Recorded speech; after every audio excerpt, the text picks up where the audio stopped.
በመጀመሪያ በመሬታችን ላይ ሰው መኖር ሲጀምር ብሉ ናይል ኤፍራጥስ ቲግሪስ የሚባል ነው።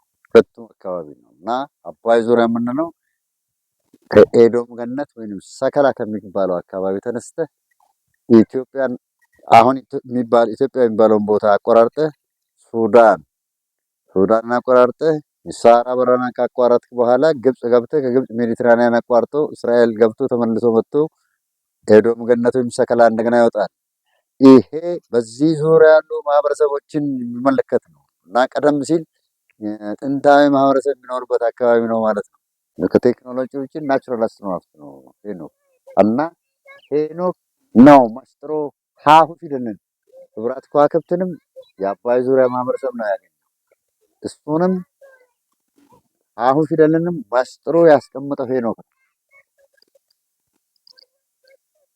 እና ይሄ ነው የሚታወቀው።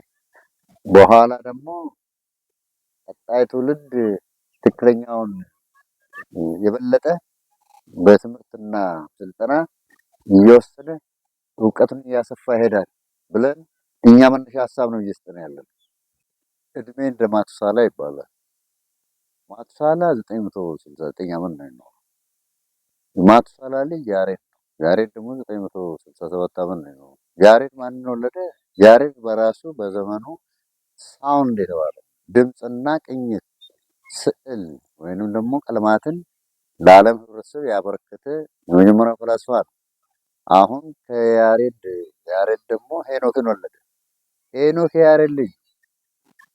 ሄኖክ ደግሞ አሁን ያወራነውን ቀደም ሲል የተነጋገርነውን ዞዲያክ ስታር የመጀመሪያ አስትሮኖሚስት ነው።